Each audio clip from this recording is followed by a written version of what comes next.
નમસ્કાર દર્શક મિત્રો,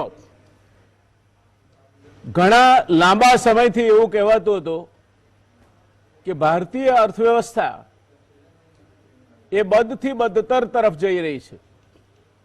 એક જાણીતા અર્થશાસ્ત્રીએ, રાજનીતિજ્ઞ પણ છે, એમણે તો એવું કહ્યું હતું કે ભારતીય અર્થવ્યવસ્થા આઈસીયુમાં પહોંચી ચૂકી છે. એમાં બાકી રહેતું હતું તે પડ્યા પર પાટું. એમ કોવિડના કારણે ભારતીય અર્થવ્યવસ્થા ઉપર એક મોટો વજ્રાઘાત થયો. લોકડાઉન આવ્યું, એકાએક 10 કરોડ જેટલા લોકો ગરીબીની રેખા નીચે સરકી જાય તે પ્રકારની પરિસ્થિતિનું નિર્માણ થયું. ધંધો પાણી દોહલા બની ગયા. પરપ્રાંતિયોએ ચાલતા તો ચાલતા અનેક સંકટો વેઠીને પણ પોતાના વતનની વાટ પકડી. શહેરોમાં સન્નાટો છવાઈ ગયો. અને આ બધી પરિસ્થિતિ વચ્ચે ઉદ્યોગ ધંધાવાળાની શું સ્થિતિ હશે, અર્થવ્યવસ્થાની શું સ્થિતિ હશે, સામાન્ય માણસ સાંજ પડે શું ખાતો હશે, એની ચિંતા સૌને ઘેરી વળી. જગતનો તાત ખેડૂત. ઉત્પાદન તો ઘણું થયું. આ વખતે 40 લાખ મણ ઘઉં ગુજરાતમાં, 40 લાખ ટન ઘઉં ગુજરાતમાં પાક્યા. ઉનાળુ વાવેતર 35% વધુ થયું. પણ ખેડૂત વેચવા ક્યાં જાય? શાકભાજીના બજાર ખુલે તો શાકભાજી વેચે ને.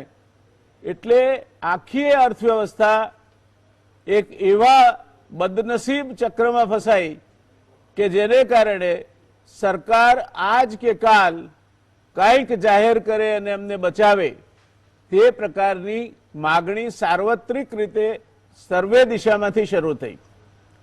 સરકારે શરૂઆત કરી. રિઝર્વ બેંકના 3 કિસ્તમાં પેકેજ આવ્યા. રિવર્સ રેપો રેટ વધારે ઘટાડ્યો. ટીએલટ્રીઓ, ત્યાર પછી નાના એકમો માટે બીજું ટીએલટ્રીઓ 50,000 કરોડનું. ત્યાર પછી નાણામંત્રીએ 1.7 લાખ કરોડ ના રાહત પેકેજની જાહેરાત કરી. બજેટમાં મનરેગાના જે દર એમણે જાહેર કર્યા હતા એ આ પેકેજમાં ફરી એકવાર જાહેર થયા. સરવાળે 8 લાખ કરોડના પ્રોત્સાહનો જાહેર કર્યા બાદ ગઈકાલે એક પેકેજ જાહેર કરવામાં આવ્યું. દેશના માનનીય પ્રધાનમંત્રીજીએ 5 મુદ્દાનો કાર્યક્રમ લઈને આ દેશ વૈશ્વિક કક્ષાએ સ્થાન પામે, વૈશ્વિક કક્ષાનું આંતરમાળખાકીય સવલતો વિકસે, વિશ્વ વ્યાપારમાં એના ઉત્પાદનોની તૂટી બોલતી હોય એ પ્રકારની અપેક્ષાઓ સાથે અર્થવ્યવસ્થાને બુસ્ટર ડોઝ આપવા માટે 20 લાખ કરોડનું પેકેજ જાહેર કર્યું. 10% જીડીપીના થી સહેજ ઓછું એવા આ પેકેજમાં જાણે અજાણે અગાઉના 3 પેકેજ રિઝર્વ બેંકના અને નાણામંત્રીએ જાહેર કરેલા પેકેજની રકમ પણ સમાવી લેવાઈ, જે આજે જણાવ્યા પ્રમાણે લગભગ 8 લાખ કરોડ જેટલી થાય. એટલે આ પેકેજમાં બાકી રહેતી રકમમાંથી આજે નાણામંત્રીશ્રીએ લઘુ ઉદ્યોગો માટેના પ્રોત્સાહનો જાહેર કર્યા, કેટલીક છૂટછાટો જાહેર કરી અને સાર્વત્રિક રીતે ઉદ્યોગોમાં જોમ પૂરવાનો, પ્રાણ પૂરવાનો પ્રયત્ન કરવાનો એમનો ઈરાદો છે. એ વાત સાથે એમણે આજનું પેકેજ ખુલ્લું મૂક્યું. હજુ બીજા પેકેજ આવવાના બાકી છે. તો આજનું પેકેજ જે ઉદ્યોગોને લઈને છે તેના સંદર્ભમાં આજે આપણે ચર્ચા કરીશું. ગુજરાત સમાચારના આ અતિ લોકપ્રિય કાર્યક્રમમાં જેના પેનલ મેમ્બર્સ છે ઉદ્યોગોના પ્રતિનિધિ, પોતે જાતે જ ઉદ્યોગપતિ, સાણંદ ઇન્ડસ્ટ્રીયલ એસ્ટેટ નેનો થકી જે પ્રખ્યાત બન્યું તે એના ઔદ્યોગિક એસોસિએશનના પ્રમુખ અને ફેડરેશન ઓફ ઇન્ડસ્ટ્રીઝ એસોસિએશનના સેક્રેટરી એવા ભાઈ શ્રી અજીતભાઈ શાહ, મારી સૌથી એક્સ્ટ્રીમ લેફ્ટ ડાબી બાજુ છે પ્રોફેસર ડોક્ટર બકુલભાઈ ધોળકિયા, કોઈ ઓળખાણના મોહતાજ નથી. ગુજરાતના એક એવા સપૂત જેણે રાષ્ટ્રીય અને આંતરરાષ્ટ્રીય કક્ષાએ પોતાનું નામ ઉજાળ્યું છે. ત્યાર પછી પ્રોફેસર હેમંતભાઈ શાહ, પ્રોફેસર પ્રિન્સિપાલ હેમંતભાઈ શાહ એ કંઈક અંશે ડાબેરી અર્થશાસ્ત્રીય નીતિને વરેલા ખૂબ જ અભ્યાસુ, વિદ્યાર્થીઓમાં ભણાવવા બેસે ત્યારે સમયનું પણ ભાન ન રહે એટલી રસપૂર્વક વિષયની રજૂઆત કરનાર અર્થશાસ્ત્રી પ્રિન્સિપાલ પ્રોફેસર હેમંત શાહ એ આજના પેનલના ત્રીજા સભ્ય છે. ત્રણેયને હું આવકારું છું. અજીતભાઈ, પહેલો પ્રશ્ન મારે તમને કરવો છે. આજે જે પેકેજ જાહેર કરવામાં આવ્યું એના ઉદ્દેશો પ્રમાણે આપ જે સેક્ટરનું પ્રતિનિધિત્વ કરો છો એ સેક્ટરના પ્રતિનિધિ તરીકે આપનો પ્રતિભાવ શું છે? ખાસ એક વસ્તુ કહું કે સાહેબ, આમાં આ એક બૂસ્ટર છે. આ કોઈ પેકેજ માનતા નથી અમે, કારણ કે આ જે ઇન્ડસ્ટ્રીને જે 3 લાખ કરોડની લોન આપવામાં આવી છે એ એક જાતની 100% લોન જ છે. એમાં કોઈ બીજી કોઈ વ્યાજની રાહત નથી કે કોઈ વધારાની કોઈ ફાયદો નથી. ઇન્ડસ્ટ્રીઝ 2 મહિનાથી બંધ છે. આવનારા બીજા 2 મહિના બંધ જેવી જ રહેવાની છે. તો આપ જોઈ જ શકો છો ને, આપણે હમણાં કહ્યું એમ ઉદ્યોગકારો બધા રોજગારો અત્યારે પોતાના ગામ જતા રહ્યા છે. ચલાવવી ખૂબ મુશ્કેલ છે. સરકારના કાયદાઓ બી કડક છે કોવિડના કારણે. તો અત્યારે 4 મહિનાનો જે ઇન્ડસ્ટ્રીઝનો લોસ જશે તેની બેંક લોનનું વ્યાજ, જેની અમારી ખાસ માગણી હતી કે આ 4 મહિનાનું વ્યાજ છોડવામાં આવે. હવે 8 લાખ કરોડ રૂપિયા MSMEનું ફાઇનાન્સ છે, તો એક 32,000 કરોડ રૂપિયા કદાચ જો એ માટે ફાળવ્યા હોત તો કદાચ ઇન્ડસ્ટ્રીને વધારે બૂસ્ટઅપ મળત. હવે જે લોનની વાત છે કે આ લોન વધારી આપવામાં આવે છે, એ લોન વધારવાથી અમારું જે લોસ ગયો છે તે પ્લસ હવે જે વધારાની લોન લઈને અમે સરભર કરશું તો એનું ઓવરહેડ્સ પણ વધવાનું છે. ત્રીજી વસ્તુ એવી છે કે આ લોન મેળવવા માટે આપ જાણો છો કે અધિકારીઓ પાસે ફિલ્ટર થવું પડે છે. આગળ પણ લોનો આવી જાહેર થયેલી હતી, પણ કેટલી મળી અને કોને મળી એ બધા જાણે છે. એટલે આપણે એક સૂત્ર માનનીય વડાપ્રધાન સાહેબે આપ્યું હતું કે સૌનો સાથ સૌનો વિકાસ, પણ અત્યારે પરિસ્થિતિ કદાચ એવી થઈ ગઈ છે કે અધિકારીઓનો સાથ અને સૌનો વિનાશ. અત્યારે ઇન્ડસ્ટ્રીઝ ચાલુ કરવા માટે જે 20 તારીખથી આદેશો આપવામાં આવ્યા હતા એ કલેક્ટરશ્રીઓ અને અધિકારીશ્રીઓના હાથમાં જે એની પરમિશનો આપવામાં આવી હતી, હજુ પણ ઘણા ઉદ્યોગકારો પરમિશન માટે રાહ જોઈને બેઠા છે. હું તમને એક દાખલો આપીશ રાજકોટ કલેક્ટરનો, કે એમણે પરમ દિવસે CMએ જાહેરાત કરી દીધી કે ઉદ્યોગો ચાલુ થઈ જશે. આજની તારીખે હમણાં 1 કલાક પહેલાં પણ લગભગ 1700 ઉદ્યોગોને પરમિશન આપવામાં આવી નથી. તો આ વિકાસ કઈ રીતે થશે? અત્યારે ઇન્ડસ્ટ્રીઝ ખરેખર હેરાન થઈ રહી છે. એમાં સરકાર તરફથી ઠીક છે, જે હેલ્ધી યુનિટો છે એને કદાચ એડિશનલ વર્કિંગ કેપિટલ મળશે અને કદાચ એનું ડેવલપમેન્ટ કરશે, પણ જે ઇન્ડસ્ટ્રીઓ આ છેલ્લા 2 મહિનામાં અને આવતા 2 મહિનામાં લોસ કરવાની છે એને ફીડઅપ કરવા માટે સરકાર તરફથી હજી એવી કોઈ જાહેરાત થઈ નથી. NPA અને SIC યુનિટો માટે જે જાહેરાત કરી છે એ આવકાર્ય છે, કે કારણ કે એમાંથી કદાચ 2 લાખ યુનિટોને જે આપવાના છે એમાંથી કદાચ 1 લાખ યુનિટો પણ જો સર્વાઈવ થઈ જાય તો આ દેશ માટે બહુ સારી વાત છે. ત્રીજી વસ્તુ, જે એક્સપાન્શન માટે ઇક્વિટી ફીડ ઇન્ફ્યુઝનની વાત છે 50,000 કરોડ રૂપિયા, એ પણ એક સારી વાત છે કે જેના કારણે ઇન્ડસ્ટ્રીઝને જે અત્યારે જરૂરિયાત હોય ફંડની અને VC વેરીફાઈ કરવી છે તો તેના માટે જરૂરી છે. ધન્યવાદ અજીતભાઈ. એવું લાગે છે સંસ્કૃતનો ધોળકિયા સાહેબ એક કદાચ આપને પણ ખ્યાલ હશે કે એક સંવાદ છે. એ સંવાદ એવું કે છે કે લક્ષમ દદામી, હું લાખ આપી શકું એમ છું, અયુતમ દદામી, અઢળક આપી શકું એમ છું, ન દદામી કપૂર્દિકા અહમ ઢફોર શંખોસ્મી, પણ હું કોડી પણ નહીં આપું કારણ કે હું ઢફોર શંખ છું. આ સરકાર કઈ જાહેરાત કરે? સરકારની જાહેરાતોમાં સરકાર કોણ છે નક્કી કરવાનો સમય પણ કદાચ આવી ગયો છે. મુખ્યમંત્રીશ્રીની કક્ષાએથી જાહેરાત થાય, એમના જ શહેરના કલેક્ટર એ એમની બાબુશાહીમાં, લાલ ફિતાશાહીમાં, એમના રૂઆબમાં, અને એવું એ જ કરે છે એવું નથી. આજે જ XMLA કાઉન્સિલના ચેરમેન બાબુભાઈ મેઘજી શાહે એક એવા જ સનદી અધિકારી જે અમદાવાદમાં એમનો રોબ જમાવી રહ્યા છે એમના માટે બહુ કડક શબ્દોમાં આલોચના કરી છે. તો આ સનદી અધિકારીઓ એ આ પ્રજાના માલિકો આ બ્રિટિશ હાકેમોની માફક વર્તે છે, એમાંય જો ફેરફાર થાય ને તો બહુ મોટો ફાયદો થઈ જાય. આ હાકેમો એમ સમજીને ચાલે છે કે અમે માલિક છીએ, પ્રજા અરજદાર છે, અમે સરકાર છીએ, પ્રજા સાથે વ્યવહાર છે. આ હાકેમોને કોઈ અત્યારે પાઠ ભણાવવા વાળું છે ખરું? અમદાવાદના એ હાકેમ હોય કે પછી રાજકોટના એ હાકેમ હોય કે પછી સુરતના એ હાકેમ હોય, આ હાકેમો પોતાની જાતને એવા જગ્યાએ મૂકીને બેઠા છે કે અમે સ્થળ પર જે કહીએ તેનું જ તમારે પાલન કરવાનું. અમે કહીએ 5 વાગે દુકાનો બંધ થઈ જશે અને 2 કલાક પહેલા જ કહીએ તમારે દોડીને ટોળે વળીને ધજ્જીઓ ઉડી જાય ડિસ્ટન્સિંગની, એની અમારે કોઈ ચિંતા નથી. અમારે અમારું કામ કરવાનું છે, અમારે અમારા સ્ટેટિસ્ટિક્સ તૈયાર કરવાના છે. આ પેકેજનું અજીતભાઈએ જે કહ્યું એ હાર્દ છે. પ્રધાનમંત્રીશ્રીનો આશય ખૂબ જ સારો છે. નાણામંત્રીશ્રીએ આજે જે વાત કરી તે સંપૂર્ણપણે ભાવુક વાત હતી. પણ આ હાકેમો, આ બેફામ થઈને ચાલતી બ્યુરોક્રેસી, જેને કોઈ કહેવાવાળું જ નથી અને જેમના મન એમનો વિચાર એ જ કાયદો છે, એ જો આ આખા વાતમાં વળી પાછું પોતાની રીતે જ ચાલશે તો જે શુભાશયથી રિઝર્વ બેન્કે જાહેરાત કરી હતી, જે શુભાશયથી નાણામંત્રીશ્રીએ અગાઉ 1.7 લાખ કરોડનું પેકેજ જાહેર કર્યું હતું, તો બકુલભાઈ સાહેબ મારે પૂછવું છે કે પહેલા 2 પેકેજનું શું થયું આપના મત પ્રમાણે?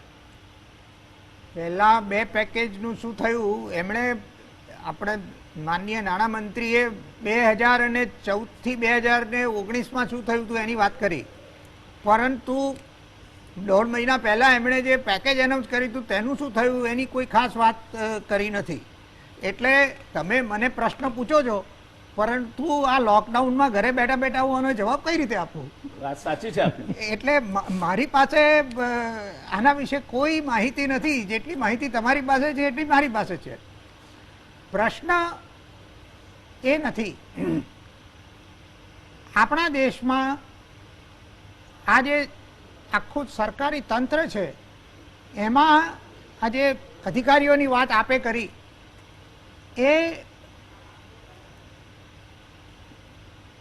ઓરિજિનલ ટાઇટલ હતું સિવિલ સર્વન્ટ્સ, એટલે સિવિલ સોસાયટીની જે સર્વિસમાં હોય તે. હવે એ બેઝિકલી મારી દ્રષ્ટિથી જોવા જઈએ તો આ જાતની મેક્રો ઇકોનોમિક એનાઉન્સમેન્ટ્સમાં દે આર ઇમ્પ્લિમેન્ટેશન એજન્ટ્સ. એનું કામ આને ઇમ્પ્લિમેન્ટ કરવાનું છે. હવે જેમ કે રિઝર્વ બેન્કે એનાઉન્સમેન્ટ કરી, ગાઈડલાઇન્સ આપી અને બેન્કોએ નક્કી કર્યું કે હવે આપણે શું કરવું, અને એને કારણે થઈને એનબીએફસી પાસે રિક્વાયર્ડ પ્રમાણમાં પૈસા પહોંચ્યા નહીં. રિઝર્વ બેન્કે ખાસા એવા પેકેજીસ આપ્યા તેમ છતાં. એવી રીતે આ મેક્રો લેવલની એનાઉન્સમેન્ટ્સનો માઇક્રો લેવલ ઇફેક્ટ એ વચ્ચે એને ઇમ્પ્લિમેન્ટેશન કઈ રીતે કરવામાં આવે છે તેના ઉપર આધારિત છે. હવે 3 લાખ કરોડનું બ્રોડ એનાઉન્સમેન્ટ થઈ ગઈ કે ભાઈ મોરેટોરિયમ, આઈ મીન કોઈ પણ જાતના કોલેટરલ ફ્રી, એટલે એમાં કોઈ કોલેટરલ નહીં. 1 વર્ષનું મોરેટોરિયમ, 4 વર્ષની લોન. હવે આની ડિસબર્સમેન્ટ તો નેચરલી સ્ટેટ લેવલે થશે. ડિસબર્સમેન્ટ થશે ફાઇનાન્શિયલ સિસ્ટમની થ્રુ. હવે એ ફાઇનાન્શિયલ સિસ્ટમની થ્રુ જ્યારે ડિસબર્સમેન્ટ થશે ત્યારે MSME, financial system, state government અને સેન્ટ્રલ ગવર્મેન્ટની વચ્ચે એક કોઓર્ડિનેશન જોઈશે. હવે આ કોઓર્ડિનેશન કમિટી કે કોઓર્ડિનેશન સિસ્ટમ સ્ટેટ લેવલે કઈ રીતે થશે એ નથી. નાઉ ધ પ્રોબ્લેમ ઇઝ કે macro economic announcements represent excellent intentions. સરકારના નોબલ ઇન્ટેન્શન્સ આમાંથી બહાર આવે છે, પણ આ નોબલ ઇન્ટેન્શન્સના ગ્રાસરૂટ લેવલે અસર એ એના ઇમ્પ્લિમેન્ટેશનથી થાય, અને એ ઇમ્પ્લિમેન્ટેશનની ડિટેલ્સ એ આપણને મળી નથી રહી. એઝ દે સે the devil is in the details. એટલે ડિટેલ્સ કઈ કઈ છે એ જ્યાં સુધી ખબર ના પડે ત્યાં સુધી આપણે આ પેકેજીસ કેટલા સમયમાં ઇમ્પ્લિમેન્ટ થશે અને ક્યારે એનો શું અસર પડશે એ અત્યારના કહેવું અઘરું છે. એટલે મને લાગે છે કે મેક્રો ઇકોનોમિક એનાઉન્સમેન્ટ્સની સાથે સાથે સ્ટાન્ડર્ડ ઓપરેટિંગ પ્રોસિજર્સની એક હેન્ડબુક બનાવવી બહુ જરૂરી છે. અને એ સ્ટાન્ડર્ડ ઓપરેટિંગ પ્રોસિજરને ફોલો ના કરો તો જેમ અત્યારના લોકડાઉનનું ભંગ કરનાર સામે પગલાં લેવામાં આવે એમ સ્ટાન્ડર્ડ ઓપરેટિંગ પ્રોસિજર્સને કોમ્પ્રોમાઇઝ કરનાર સામે પણ પગલાં લેવામાં આવવા જોઈએ. એની રિસ્પોન્સિબિલિટી ફિક્સ થવી જોઈએ. આઈ થિંક જનતાને એટલો તો અધિકાર છે કે આટલી જે મોટી એનાઉન્સમેન્ટો થઈ એની જમીની લેવલે ગ્રાસરૂટ લેવલે શું અસર થઈ એનું એક પ્રોગ્રેસ કાર્ડ આપવામાં આવે. અત્યારના ઓનલાઈનના જમાનામાં ગવર્મેન્ટના પોર્ટલ ઉપર એનો પ્રોગ્રેસ રિપોર્ટ મૂકવો બહુ જરૂરી છે. અને એ પ્રોગ્રેસ રિપોર્ટમાં કયા ઓબ્સ્ટેકલ્સ છે એ આઈડેન્ટિફાય કરવા પણ એટલા જ જરૂરી છે. મને લાગે છે કે જ્યાં સુધી એમએસએમઈઝની પેકેજીસ માટે આ સ્ટાન્ડર્ડ ઓપરેટિંગ પ્રોસિજર અને મેથડ ઓફ ડિસબર્સમેન્ટ ઉપર ક્લેરિટી નહીં આવે ત્યાં સુધી આ એનાઉન્સમેન્ટ્સ એ મોરલ બૂસ્ટ કરશે, ઇકોનોમીને બૂસ્ટ કરશે કે કેમ, દેટ ટાઈમ કેન ઓન્લી ટેલ. આભાર બકુલભાઈ. આપના વાતમાંથી જે સૂર ઉઠે છે એ એવો છે કે જાહેરાતો મેક્રો લેવલે એટલે મોટા લેવલે પ્રધાનમંત્રીશ્રીના લેવલે સ્તરે કે રિઝર્વ બેંકના સ્તરે કે નાણામંત્રીશ્રીના સ્તરે ખૂબ આવકારદાયક છે ને આપણે સૌ એને આવકારીએ છીએ. પણ નીચે જતા જતા એ જાહેરાતોનું શું થશે અને પેલા જે બેનિફિટ્સ અથવા લાભ આપવાનું જે નક્કી કર્યું છે એ લાભ લેવા માટેની પદ્ધતિ કઈ છે? કારણ કે બેંકમાં બે મુશ્કેલીઓ છે. એક તો ત્યાં બેસનારા કે ઘણા ભાગના બાબુઓ એ મહદઅંશે અંગ્રેજી કે હિન્દીમાં બોલતા હોય છે.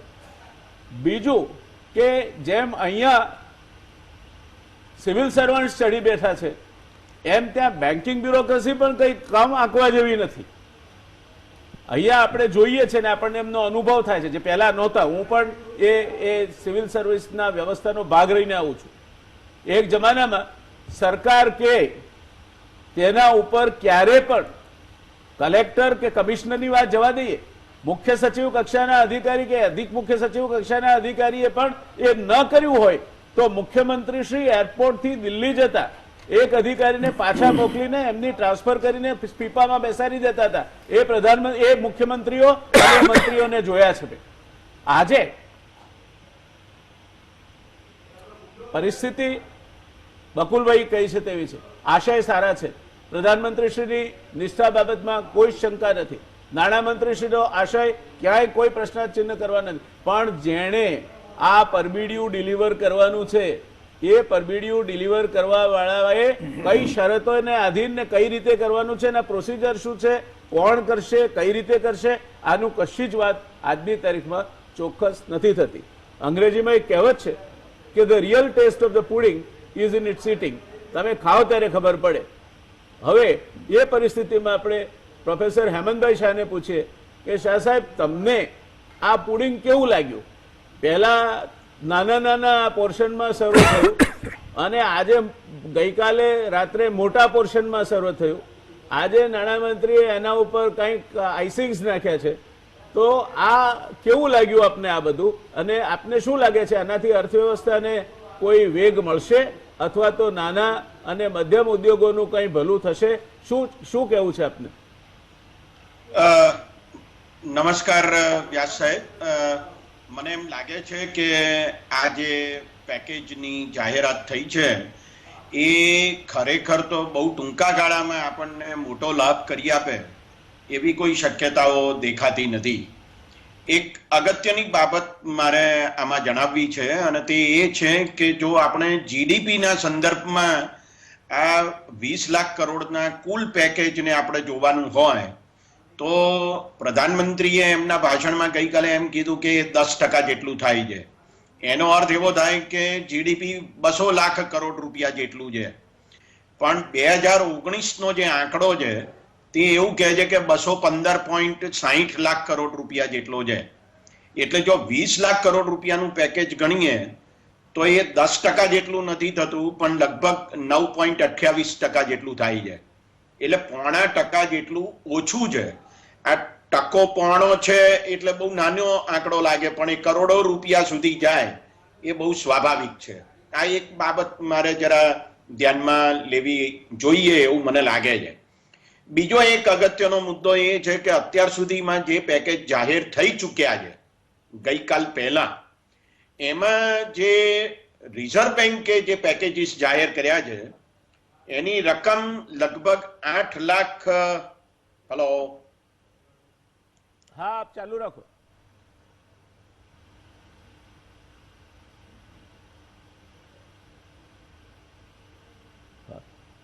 દર્શક મિત્રો, સંપર્ક તૂટ્યો હોય તેવું લાગે છે. ફરી પાછા આપણે હેમંતભાઈ પાસે જઈશું.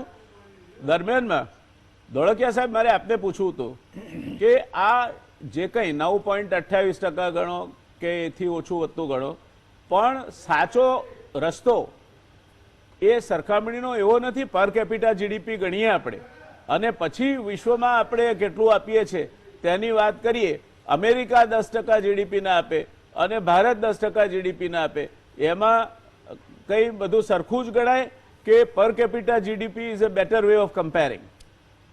Obviously per capita GDP is a better way of comparing, પરંતુ એ વાત આપણે હમણાં જવા દઈએ.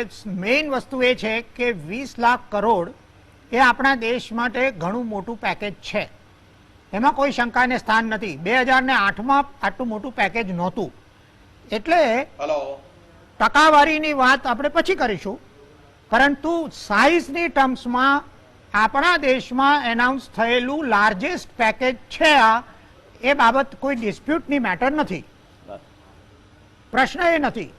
પ્રશ્ન એ છે કે જો આપણે એરિથમેટિકની વાત કરીએ તો રિઝર્વ બેન્કે જે પેકેજીસ એનાઉન્સ કર્યા 3 ઇન્સ્ટોલમેન્ટની અંદર, એ 5,74,000 કરોડ જેટલા પેકેજીસ હતા. ફાઇનાન્સ મિનિસ્ટ્રીએ 1.7 લાખ કરોડ એનાઉન્સ કર્યા. એટલે અત્યાર સુધી એનાઉન્સ થયેલા પેકેજીસની વેલ્યુ છે 7,44,000 કરોડ. એટલે લગભગ 7.5 લાખ કરોડનું પેકેજ એનાઉન્સ થયું છે. ઓનરેબલ પ્રાઇમ મિનિસ્ટરે 20 લાખ કરોડની વાત કરી, એટલે વધ્યા 12.5 લાખ કરોડ રફલી.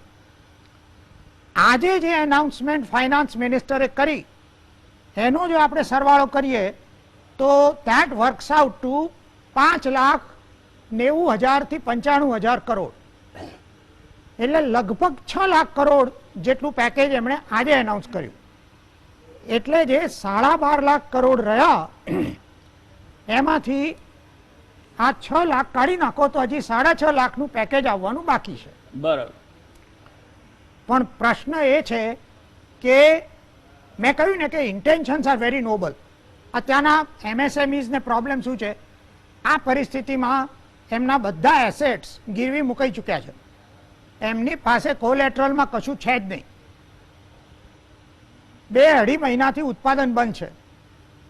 એટલે હવે ઇન્ડસ્ટ્રીને શરૂ કરવા માટે વર્કિંગ કેપિટલની જરૂર પડે તો એ ક્યાંથી આવશે?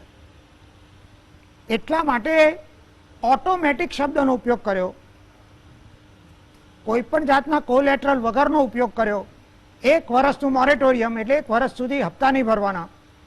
હવે આ બધાથી પંપ પ્રાઇમિંગ થશે, પણ પ્રશ્ન એ છે કે જે એમએસએમઈને ખરેખર જરૂર છે એમને આ ફંડ્સ મળશે કે એમએસએમઈની કેટેગરીમાં વધારે ઇન્ફ્લુએન્શિયલ માણસો આને કોર્નર કરી જશે? એગ્રીગેટ્સમાં પ્રોબ્લેમ એ છે કે ટોટલ્સ હાઇડ લોટ ઓફ થિંગ્સ. હવે જો ટોટલની જ વાત કરીએ તો 45 લાખ યુનિટ્સને આનો ફાયદો થશે. હવે 3 લાખ કરોડને જો 45 લાખથી ભાગીએ તો ઓન એન એવરેજ એક યુનિટને 7 લાખ રૂપિયા મળે. હવે 7 લાખ રૂપિયા એ કેટલા મહિનાના પ્રોબ્લેમને સોલ્વ કરશે એ અત્યારના કહેવું અઘરું છે. ખરેખર નાનું માઇક્રો યુનિટ હોય તો 7 લાખ રૂપિયા ઇનફ છે, પરંતુ મોટું યુનિટ હોય કે જેનો ટર્નઓવર 50-60 કરોડ જેટલો હોય તો એને માટે 7 લાખ રૂપિયા may not be adequate amount. એટલે આના distributive aspects are very important. અને આ બધા જ ઇમ્પ્લિમેન્ટેશનના ઇસ્યુઝ છે કે આનું કઈ રીતે એક્ઝેક્ટલી ઇમ્પ્લિમેન્ટ કરવામાં આવશે, પ્રાયોરિટાઇઝ કોણ કરશે, આમાં રાજ્ય સરકારનો કોઈ રોલ ખરો કે ફક્ત બેન્કિંગ સિસ્ટમ જ બધું નક્કી કરશે. એટલે I think at the end of the day જો આ ટ્રેડ બોડીઝ અને એમએસએમઈ બોડીઝ અને સરકારની વચ્ચે નિગોશિએશન ટાઈપની સિચ્યુએશન ઊભી થાય તો એ બહુ અનફોર્ચ્યુનેટ હશે. એટલા માટે એસેસમેન્ટ કરવાની જરૂર છે. આમાં એક વાતની મને બહુ નવાઈ લાગી કે પેકેજ એનાઉન્સ થયા પછી પ્રેસ કોન્ફરન્સમાં એક જર્નાલિસ્ટે સવાલ પૂછ્યો ફાઇનાન્સ મિનિસ્ટરને કે આ તમે એમએસએમઈની ડેફિનિશન ચેન્જ કરી, લિમિટ વધારી, તો એ વધારેલી લિમિટમાં કેટલા નવા એન્ટરપ્રાઇઝીસને બેનિફિટ મળશે? જવાબ મળ્યો કે એનું કેલ્ક્યુલેશન અમે કર્યું She નથી. will not have the answer. પછી એને પૂછ્યું કે મારા કોઈ આઈએએસ અધિકારી પાસે જવાબ છે? ત્યાંથી કોઈ જવાબ આવ્યો નહીં. I think this episode indicates કે ઇમ્પ્લિમેન્ટેશનનું ધ્યાન ખરેખર રખાયું નથી જેટલું રાખવું જોઈએ. થેન્ક યુ સાહેબ. હેમંતભાઈ, ફરી પાછા આપનો સંપર્ક કપાઈ ગયો તો ફરી પાછો આપની પાસે આવવા ચાહીશ. જી, આપ જે વાત કહી રહ્યા હતા તે આગળ વધારો પ્લીઝ. મારો જે કહેવાનો મુદ્દો હતો તે એ હતો કે અત્યાર સુધી જે પેકેજીસ જાહેર થયા છે એમાં રિઝર્વ બેંકના જે પેકેજ છે એ પેકેજ મૂળભૂત રીતે એ મોનેટરી પોલિસીના ભાગ છે એમ કહેવાય. પેકેજ એવું જ્યારે આપણે કહીએ છીએ ત્યારે મને લાગે છે કે સરકારે પોતે પોતાની ફિસ્કલ પોલિસીમાં ખર્ચો કરવાનો છે.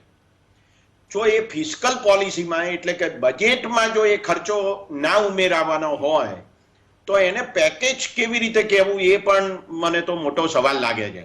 ભારત સરકારનું જે બજેટ છે એ 30,42,000 કરોડ રૂપિયાનું આ વર્ષનું બજેટ છે અને આ વર્ષનું બજેટ એ ગયા વર્ષના બજેટ કરતા એ લગભગ 3 લાખ કરોડ રૂપિયા જેટલું વધારે છે.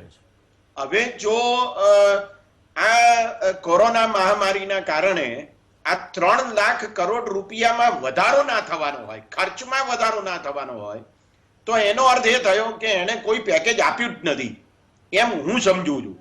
એટલા માટે કે જે ફિસ્કલ ડેફિસિટ છે, રાજકોષીય ખાધ છે, એ ગયા વર્ષે સુધારેલા અંદાજ મુજબ એ 3.8% જેટલી જીડીપીના અંદાજવામાં આવી છે અને જ્યારે નવા વર્ષનું બજેટ આપ્યું એટલે આ વર્ષનું જે બજેટ આવ્યું એમાં એમણે 3.5% જેટલી અંદાજી છે. હવે જો આ વધારીને તમે 4%, 6%, 7% ન કરવાના હોવ તો એનો અર્થ એવો થાય છે કે અર્થતંત્રમાં નવું નાણું આવવાનું નથી અને જો નવું નાણું નહીં આવે તો આ અર્થતંત્રને બૂસ્ટ મળશે, એને ધક્કો વાગશે એવું માનવું વધારે પડતું છે. એટલે મારો મહત્વનો મુદ્દો એ છે કે સરકારે પોતે ખર્ચ વધારવાની જરૂર છે. 2003નો જે કાયદો છે FRBM એક્ટ, એમાં જે રાજકોષીય ખાધની મર્યાદાઓ નક્કી કરવામાં આવી છે એ મર્યાદાઓને તમે અત્યારે બાજુ પર મૂકો. એમાં કંઈ એવું તો છે જ નહીં કે એ મર્યાદાઓને ફરજિયાતપણે કોઈ પણ હિસાબે વળગી રહેવું જોઈએ. તો એ પ્રકારના સંજોગોમાં મને એમ લાગે છે કે રાજકોષીય ખાધ વધશે તો વધારે અર્થતંત્રને વેગ મળશે. અને આપણા રિઝર્વ બેંકના ભૂતપૂર્વ ગવર્નર ડી સુબ્બારાવે હજુ હમણાં જ 3-4 દિવસ પહેલા એમ કહ્યું છે કે રાજકોષીય ખાધ વધારવાની જરૂર છે. રિઝર્વ બેંક ગમે તેટલો બૂસ્ટ આપશે તો પણ એ બહુ વધારે કામ નહીં કરે. હવે એનું એક કારણ ધોળકિયા સાહેબે બહુ સરસ રીતે આખી વાત કરી અને શાહ સાહેબે પણ કરી તે એ છે કે અત્યારે 2 મહિના સુધી ઉત્પાદન અટકી ગયું છે. બીજા 2-3 મહિના સુધી ઉત્પાદન ખરેખર વધે, ચાલુ થાય એવી સંભાવનાઓ ઓછી છે હવે એ પ્રકારના સંજોગોમાં આ જે કંઈ પેકેજ આવ્યા અને આવશે એમાંનું ઘણું બધું પેકેજ એવું છે કે જે સપ્લાય સાઇડ ઇકોનોમિક્સનું છે, એટલે કે વસ્તુઓ અને સેવાઓનું ઉત્પાદન વધે એને માટેનું છે. પણ બીજો સવાલ એ છે કે બજારમાં એ વધેલા ઉત્પાદનની માંગ ઊભી થશે કે કેમ, અને માંગ ઊભી કરનારો જે વર્ગ છે એની પાસે અત્યારે પૈસા નથી. આ એક બાબત મને લાગે છે કે સરકારે અને સરકારને સલાહ આપનારા અર્થશાસ્ત્રીઓએ અને સરકારને સલાહ આપનારા આઈએએસ અધિકારીઓએ પણ સ્વીકારવાની જરૂર છે. દેશના 80 કરોડ જે ગરીબો છે, જે નેશનલ ફૂડ સિક્યુરિટી એક્ટ હેઠળ આઈડેન્ટિફાઈ થયેલા છે, એ ગરીબો પાસે જો પૈસા નહીં આવે તો આ જે વધેલું ઉત્પાદન છે એ ખરીદશે કોણ, એવો સવાલ મને લાગે છે કે આપણે પૂછવાની આવશ્યકતા છે. બિલકુલ. એટલે મને એમ લાગે છે કે આખું પેકેજ એમએસએમઈ ના સંદર્ભમાં અગત્યનું છે. ફરી એકવાર ધોળકિયા સાહેબે જે વાત કરી એને હું જરા સહેજ આગળ લઈ જાઉં કે તમે જો એની વ્યાખ્યા બદલો છો તો પરિણામ એ આવે છે કે તમે કોને વધારે મદદ કરવા માંગો છો? જે ખરેખર માઇક્રો અને સ્મોલ છે એને મદદ કરવા માંગો છો કે મીડિયમ એન્ટરપ્રાઇઝીસને કે જેનું ટર્નઓવર વધારે છે, જેની વર્કિંગ કેપિટલ વધારે છે, જેની પેઇડ અપ કેપિટલ વધારે છે, એને તમે વધારે મદદ કરવા માંગો છો? 200 કરોડ રૂપિયા, અને પછી ડેફિનિશનમાં બે વસ્તુ ઉમેરી દીધી, માત્ર ઇન્વેસ્ટમેન્ટ નહીં પણ ટર્નઓવર પણ ગણાય, એવી રીતે પણ લઈ આવ્યા. તો એનો અર્થ એવો થાય છે કે તમે વધારે મોટા ઉદ્યોગો તરફ ગતિ કરવા માંગો છો, એવો કઈ આડકતરો અર્થ આમાંથી નીકળી શકે છે. હેમંતભાઈ, મને લાગે છે કે એક ક્ષણ માટે હું આપને રોકીશ. એનો જવાબ આપણે અજીતભાઈ પાસેથી જ લઈએ, કારણ કે એ ફેડરેશન ઓફ ઇન્ડસ્ટ્રીઝ એસોસિએશનના સચિવ પણ છે, પોતે ઉદ્યોગપતિ છે અને પોતાના ઇન્ડસ્ટ્રીયલ એસ્ટેટના પ્રમુખ છે. અજીતભાઈ, આ ટર્નઓવરની મર્યાદા વધારી અને જે વ્યાખ્યામાં સુધારો કર્યો એના કારણે ગુજરાતીમાં આપણે જેને મત્સ્ય બલાબલ કહીએ છીએ કે મોટું માછલું નાના માછલાને ગળી જાય, તો આ મહત્વની જે જાહેરાતો કરવામાં આવી છે એના લાભાર્થીઓ સુધી એ પહોંચે એ પહેલા જે આ નવો વર્ગ ઉમેરાયો છે અને જેની સંખ્યા ધોળકિયા સાહેબે કહી તે પ્રમાણે હજુ તો એ સંખ્યા પણ નક્કી કરવાની બાકી છે, પણ એ ખાસી મોટી હશે અને ખાસી મોટી હશે ને એની જરૂરિયાતો પણ ખાસી મોટી હશે. એટલે સાહેબે જે 7 લાખની એવરેજ કહી, એ 7 લાખની એવરેજના બદલે 700 લાખની એવરેજ એક થઈ જાય તે પ્રકારના વર્ગ જો ઉમેરાશે તો ખરેખર આના કારણે લઘુ, મધ્યમ અને માઇક્રો ઉદ્યોગનું ભલું થશે ખરું. આ જે વ્યાખ્યા સુધારી છે એની આપના એસોસિએશનના એક જવાબદાર હોદ્દેદાર તરીકે આપને શું કહેવું છે આ બાબતમાં? એમાં એવું છે સાહેબ કે એમણે જે કહ્યું છે કે ઇન્વેસ્ટમેન્ટ અને ટર્નઓવર બંનેને એ લોકોએ જોડ્યા છે. હવે ઇન્વેસ્ટમેન્ટથી પછી જો ટર્નઓવર પર જ્યારે જોડાય, મોટા બને અને એને તમે એમએસએમઈમાં રાખો તો બરાબર છે, પણ માનો કે અત્યારે ઇન્વેસ્ટમેન્ટની તમારી જે કન્ડિશન છે એ નથી, પરંતુ ટર્નઓવરની કન્ડિશન છે ને જો એમએસએમઈમાં આવી જાય છે તો એ ખોટું છે અને એ નાના ઉદ્યોગને તમે આપે કહ્યું એવી રીતે ખાઈ જશે. આપે આગળ એક કહ્યું કે જે અધિકારીઓની વાત કરું તો ગુજરાતમાં આજે એક કમિટી બનાવવામાં આવી છે, પ્રોવાઇડિંગ સજેશન મેઝર્સ. હવે એની અંદર તમે કમિટીમાં જોશો તો દરેક અધિકારીઓને નિમવામાં આવ્યા છે. ગ્રાઉન્ડ રિયાલિટી જાણનારા કોઈ મહાજન કે કોઈ બીજા વ્યક્તિઓને ગુજરાતમાં તમને કોઈ જડતા નથી. બધા જ અધિકારીઓને ગ્રાઉન્ડ રિયાલિટીની ખબર નથી હોતી, એ હું અહીંયા સ્પષ્ટપણે કહીશ. અમે અમારો અનુભવ કહું છું કે 20 તારીખથી આજ સુધી ઉદ્યોગો ચાલુ કરવા માટે આખા ગુજરાતમાં તમામ ઉદ્યોગકારો હેરાન થયા છે, જસ્ટ બીકોઝ ઓફ અધિકારીઓ. માનનીય વડાપ્રધાન શ્રીના દરેક પગલાંને ખરેખર સર આંખો પર છે, પરંતુ ત્યાંથી જેમ આપણે એક કહેવત છે, એક વાત બીજા પરથી ત્રીજા પરથી ચોથા પર જાય ત્યારે બદલાઈ જતી હોય છે. લાઈક દેખ ત્યાંથી ગાઈડલાઈન આવે સ્ટેટ ગવર્મેન્ટ પાસે, સ્ટેટ ગવર્મેન્ટ કલેક્ટર પાસેથી અધિકારીઓ પાસે. સાણંદમાં છેલ્લા 4 દિવસથી કામદારોને જવા માટે ટ્રેન માટે સવારે 6:30 વાગે બોલાવીને 10 વાગે પાછા મોકલી આપવામાં આવે. કોઈ જાતનું મેનેજમેન્ટ નથી ચાલતું. એ અત્યારે ઉદ્યોગોને તકલીફ આપી રહ્યું છે. બીજી વાત, વ્યાસ સાહેબ આપ તો પ્રોજેક્ટના બહુ જાણકાર છો, હું એક મારા નાના પ્રોજેક્ટની વાત કરું. 5 કરોડ રૂપિયાનું ઇન્વેસ્ટમેન્ટ હોય, જેમાં 4 કરોડની લોન હોય અને 1 કરોડ મારા પોતાના હોય. હવે આ 4 મહિનામાં મારું 60 થી 70 લાખ રૂપિયાનો લોસ જવાનો છે. હવે એ લોસને મારે ભરપાઈ કરવો છે. હવે તમે કદાચ માની લો સરકાર તરફથી 1 કરોડ રૂપિયાની લોન વધારે મળી તો એ તો મારા ખાડા પૂરવામાં જવાની છે ને મારું ઓવરહેડ્સ વધી જવાનું છે. હજી પણ ઇન્ડસ્ટ્રી ચાલુ થઈને આગળ શું થશે એ ખબર નથી. એટલે અમારી માગણી જે હતી અને આજે પણ છે કે 4 મહિનાના વ્યાજની માફી જો સીધી આપવામાં આવી હોત તો અમારે કોઈ અધિકારી પાસે જવું ના પડત, કોઈ લોન પાસ કરાવવા જવું ના પડત અને અમને ડાયરેક્ટ અમારો બેનિફિટ મળી જાત. બીજી વાત છે કે લેબરને સરકાર કહે છે 2 મહિનાથી પગાર કરી દો. આજે તમે એક વિચાર કરો કે માર્ચ મહિનાનો ચલો અમે પગાર કરી દીધો કારણ કે વડાપ્રધાનની એક અપીલ એવી હતી અને માનવીય હતી, અમે 7-8-10 દિવસના પગાર સામું ન જોયું. હવે કે છે એપ્રિલનો કરો, કાલે કદાચ કહેશે મેનો કરો. હવે ઉદ્યોગો આ બધો પગાર કાઢશે ક્યાંથી? આ ઇઝી નથી. આપણે બોલવું બહુ સહેલી વાત હોય છે, બાકી ઉદ્યોગ પણ હેન્ડ ટુ માઉથ ચાલતો હોય છે. હવે એના માટે છેલ્લે લેબર ડાયરેક્ટરો અમારા ઉપર નોટિસો આપવા લાગ્યા, ક્રિમિનલ એક્શન લેવાની નોટિસો આપવા લાગ્યા, જેના માટે છેલ્લે ના છૂટકે કાલે અમારે માનનીય સુપ્રીમ કોર્ટમાં જવું પડ્યું અને અમારે એક કેસ કરવો પડ્યો. હવે ઉદ્યોગકારોએ ઉદ્યોગ ચલાવો, આવા કેસ કરવા, સરકારના જવાબ આપવા.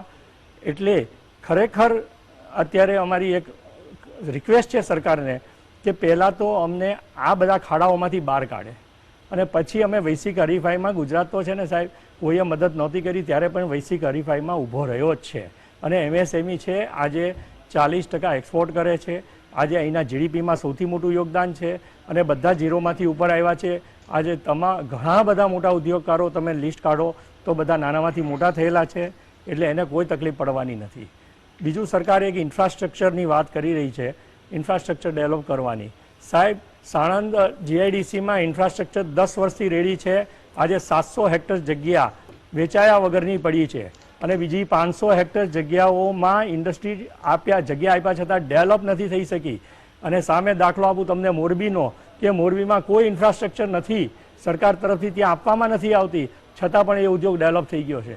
તો આ અધિકારીઓ જે બાબુઓના જે અત્યારે આપે જે આગળ વાત કરી તેના કારણે આજે આ જે ગુજરાતનો અથવા તો ભારતનો વિકાસ, ઇન્ડસ્ટ્રીયલ જે વિકાસ છે એ અટકી પડે છે અને અત્યારે જે કોવિડની પોઝિશન છે એના કારણે વધારે તકલીફ ઊભી થઈ છે.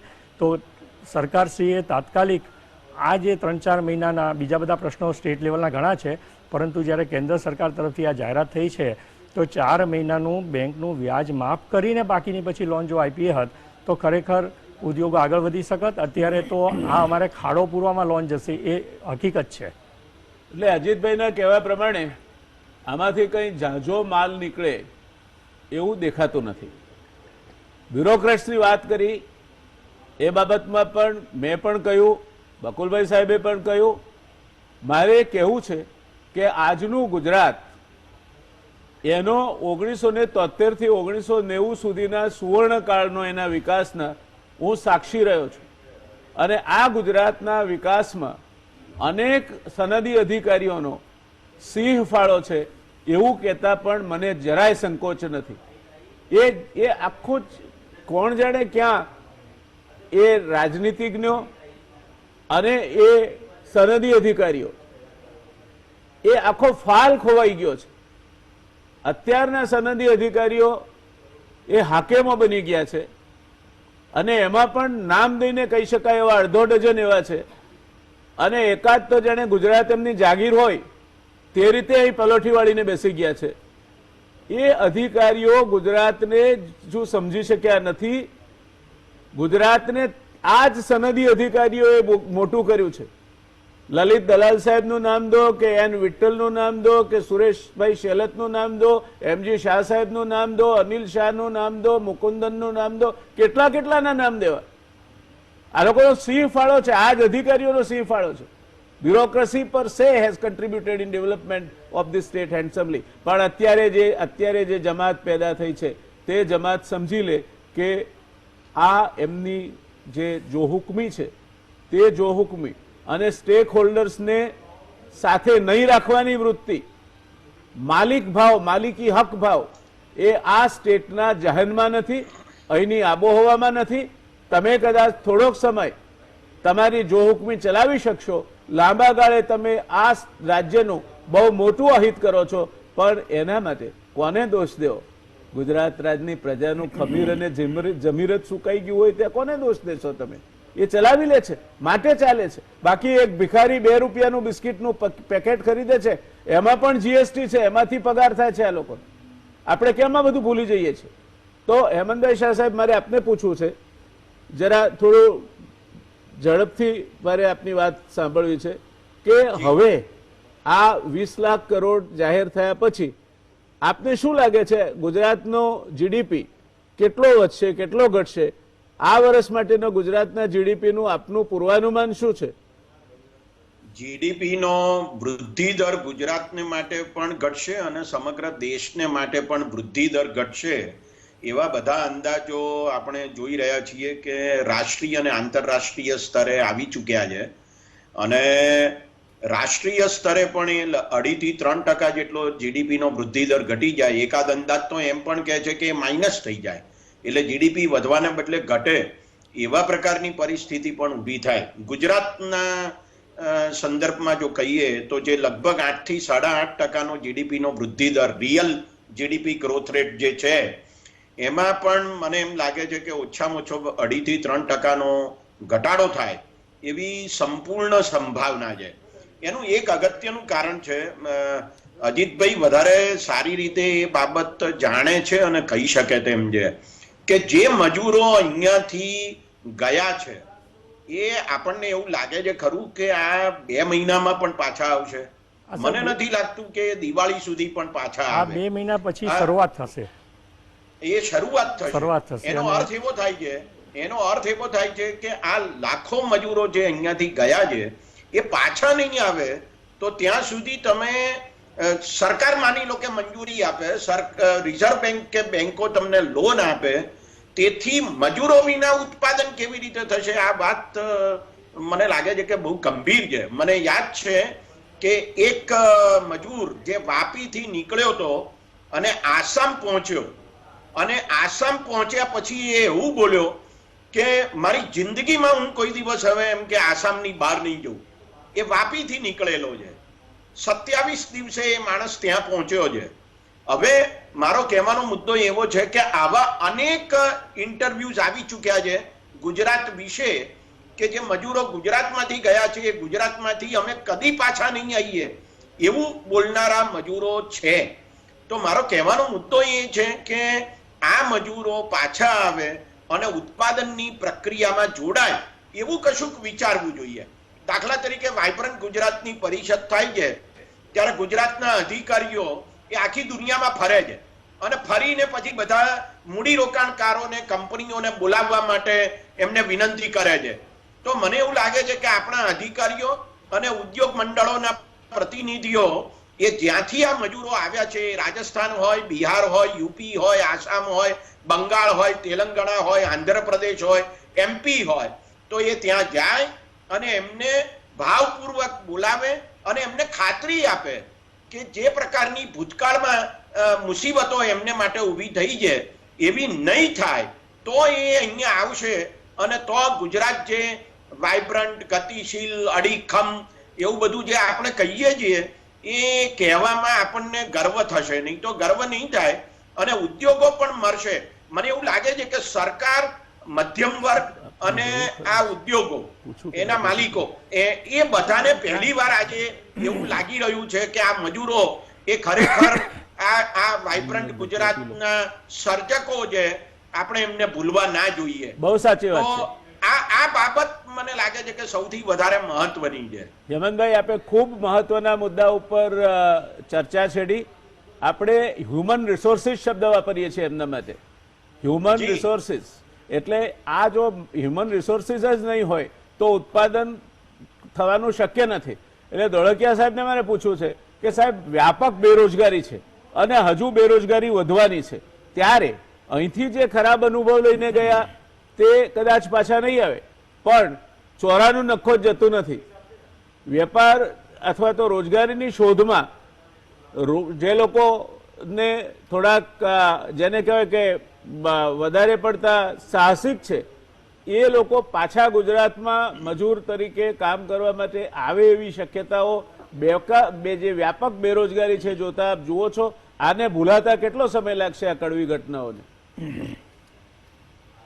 આમાં ટૂંકા ગાળામાં જોઈએ તો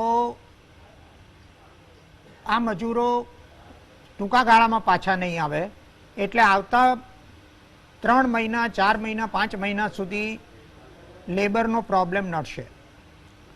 પણ એન્ડ ઓફ ધ ડે આપણે સવાલ એ પૂછવો જોઈએ કે આ મજૂરો ઇન ધ ફર્સ્ટ પ્લેસ અહીંયા આવ્યા હતા કેમ? કારણ કે જે તે રાજ્યની અંદર એમને રોજગાર મળ્યો નહોતો.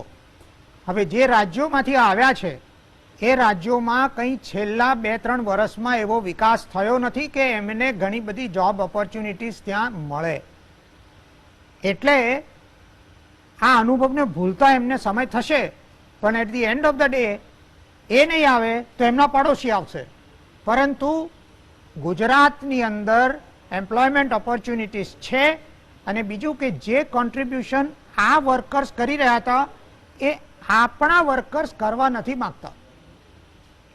ધોઝ જોબ્સ આપણા લોકલ ગુજરાતીઝ કરવા નથી માગતા. એટલા માટે આપણે આ પરપ્રાંતિય મજૂરો ઉપર ડિપેન્ડન્ટ છીએ. એટલે આ પ્રોબ્લેમ 6 મહિના સુધી ચાલશે, પરંતુ દિવાળી પછી ફરી પાછું at the end of the day economic compulsion overrides everything else. અને હકીકત એ છે કે જે તે રાજ્યોની અંદર સફિશિયન્ટ પ્રમાણમાં કામ મળતું નથી, અને એટલા માટે અલ્ટિમેટલી અહીંયા આવવું પડશે. જે લોકો મોર રિસન્ટ માઇગ્રન્ટ્સ હતા એમને તકલીફો વધારે થઈ છે. જે અનુભવી માઇગ્રન્ટ્સ હતા, જે અહીંયા વર્ષોથી મજૂરી કરી રહ્યા છે, એમને પ્રોબ્લેમ્સ ઓછા નડ્યા છે. એટલે પાર્ટલી આ રિસન્ટ માઇગ્રન્ટ્સનો પણ પ્રોબ્લેમ છે, અને partly it is also the failure of the state government to address the issue of migrant labour. એટલે આનું સોલ્યુશન આપણે કાઢવું પડશે. થોડું વધારે કમ્પેશન અને સિમ્પથેટિક એટીટ્યુડ જો લોકડાઉન એનાઉન્સ થયો ત્યાર પછી તરત કરવામાં આવી હોત તો કદાચ આ પ્રોબ્લેમ આટલો એગ્રેવેટ ના થાત. પણ આઈ થિંક ગવર્નન્સનો એક પ્રિન્સિપલ છે કે જ્યાં સુધી પ્રોબ્લેમ એટલો એગ્રેવેટ ના થાય ત્યાં સુધી આના તરફ કોઈનું ધ્યાન નથી જતું. એટલા માટે આ પ્રોબ્લેમને ઇગ્નોર કરવામાં આવ્યો તો દેટ ઇઝ ટુ અવર ડેટ્રીમેન્ટ. મારું એમ કહેવાનું છે કે ઇન્ડસ્ટ્રી એસોસિએશન્સનો પણ આમાં ફાળો છે કે એમણે સરકારને કહેવું જોઈએ કે આ માઇગ્રન્ટ લેબરની ઇસ્યુને તમે ધ્યાન આપો. સાચી વાત કહી ધોળકિયા સાહેબે. પ્રશ્ન એ છે કે ઇકોનોમિક કમ્પલ્શન્સ ઓવરરાઇડ એવરીથિંગ એલ્સ, એટલે બહુ લાંબા ગાળા સુધી આ દુઃખદ સંસ્મરણો નહીં રહે. પણ આપણી ભૂલ તો થઈ જ છે. ઉદ્યોગના જે માલિકો છે એમની પણ ભૂલ થઈ છે કે એમણે સરકારને તાત્કાલિક અસરથી એમના માથે બેસીને આમની વ્યવસ્થા કરાવવી જોઈતી હતી, અને એ નથી થઈ. એ ચૂક થઈ છે, હકીકત છે. અજીતભાઈ, આ પરિસ્થિતિના કારણે બે વસ્તુ શક્ય છે. એક તો મજૂરો ના આવે એટલે ઉદ્યોગો અંડર કેપેસિટી ચાલે, અને એના કારણે બિલો બ્રેક ઇવન ચાલે, એટલે એમની જે નફા શક્તિ છે એ ઘવાય. અને બીજું એથી વધારે ખરાબ તો એ છે કે સ્કિલ ડેવલપ કરતા જો નવા મજૂરો આવે તો પેલા જે લોકોને સ્કિલ હતી તે સ્કિલ ડેવલપ કરતા સમય લાગે. આ બંને બાબતોમાં આપને શું લાગે છે કે ઉદ્યોગોની નફા શક્તિ ઉપર એની કેટલી અસર થશે, અને ક્યાર સુધી આ ઘવાયેલી નફા શક્તિ સાથે ઉદ્યોગોએ કામ કરવું પડશે, અને એની સૌથી વધુ અસર કોને થશે? નાના, માઇક્રો, મધ્યમ, કઈ કક્ષાના ઉદ્યોગોને? એની મોટા ઉદ્યોગોને નહીં થાય. They have there definite labour force, અને એમને કોઈ તકલીફ હોય એવું દેખાતું નથી. ઓટોમેશન પણ છે. અને છેલ્લો પ્રશ્ન મારો એની સાથે એ પણ જોડવા માંગુ છું કે ડઝ ધીસ મીન કે આવનાર સમયમાં એફોર્ડ કરી શકે એવા મધ્યમ અને નાના ઉદ્યોગો પણ શક્યતા ઓટોમેશન તરફ વળશે? સાહેબ, ઓટોમેશન તરફ જવા માટે નાની ઇન્ડસ્ટ્રીને ફાઇનાન્શિયલ પ્રોબ્લેમ ઘણા હોય છે, છતાં પણ છેલ્લા 10 વર્ષમાં ઘણું બધું ઓટોમેશન થયું છે.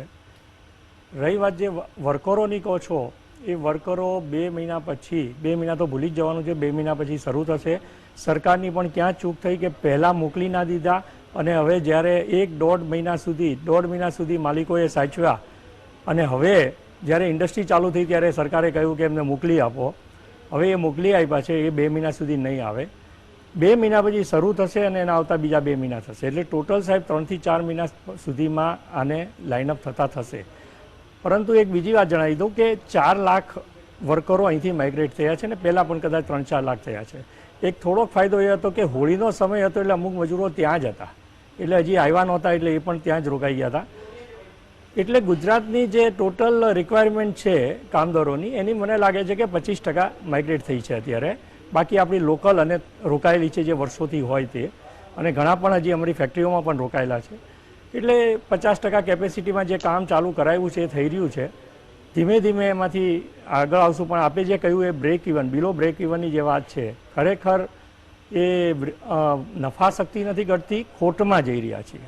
અને એ ખોટ આવનારા 4 મહિના સુધી નથી સરખી થવાની, અને એના પ્રશ્નો આગળ જતા નડશે. 240 દિવસ એનપીએ થવા માટેનો ટાઈમ વધારી આપ્યો છે. 1 વર્ષ પછી આપ જોજો એમએસએમઈમાં એનપીએનું પ્રમાણ ઘણું મોટું હશે, અને એના કારણે ભારતમાં બેરોજગારીનું જે પ્રમાણ છે એ પણ વધી જશે, એ નિશ્ચિત છે. પછી તમે બહારના ઉદ્યોગો લાવીને ખાલી બતાવો કે ભાઈ ટોટલ ઉદ્યોગીકરણ આપણી પાસે વધી રહ્યું છે, પરંતુ જે સૌથી વધારે રોજગારી આપે છે જે ભારતમાં, અને સૌથી ઓછા પૈસામાં રોજગારી આપે છે, અને સૌથી વધારે એમાં એન્ટરપ્રિનર તૈયાર કરે છે એવી ઇન્ડસ્ટ્રીઝ અત્યારે ખરેખર મુશ્કેલીમાં, એટલે ભયંકર મુશ્કેલીમાં છે. અને એનું કારણ વધારે સરકાર કરતાં પણ હું જોઈ રહ્યો છું કે અધિકારીઓ છે, અને જો એ સુધારવામાં નહીં આવે, એ લિંક કંઈક સાથે રાજદ્વારીઓને નહીં જોડવામાં આવે તો આગળ જઈને બહુ ભયંકર પરિણામ આવશે, એ નિશ્ચિત છે. ધન્યવાદ. હેમંતભાઈ, અત્યારે બેરોજગારી તો 44 વર્ષ 45 વર્ષની ટોચે છે, અને હજુ અજીતભાઈ કહે છે કે બેરોજગારી વધશે. તો ગુજરાતમાં આટલી મોટી બેરોજગારી જો થાય તો એની ફોલઆઉટ ઇફેક્ટ, એના બીજા પરિણામો શું થઈ શકે, શું આવી શકે? જો આમાં એવું છે કે બેકારી વધી છે, અને અજીતભાઈએ કહ્યું એમ હજુ વધવાની છે.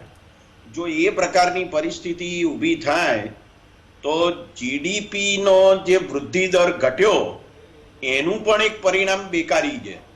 અને બીજી બાજુ જે ઓટોમેશન વગેરે આવી રહ્યું છે, જેને આપણે સ્ટ્રક્ચરલ અનએમ્પ્લોયમેન્ટ કહીએ છીએ, એવા પ્રકારનું એક સ્ટ્રક્ચરલ અનએમ્પ્લોયમેન્ટ ઊભું થઈ રહ્યું છે, એ પણ એક મોટી સમસ્યા છે.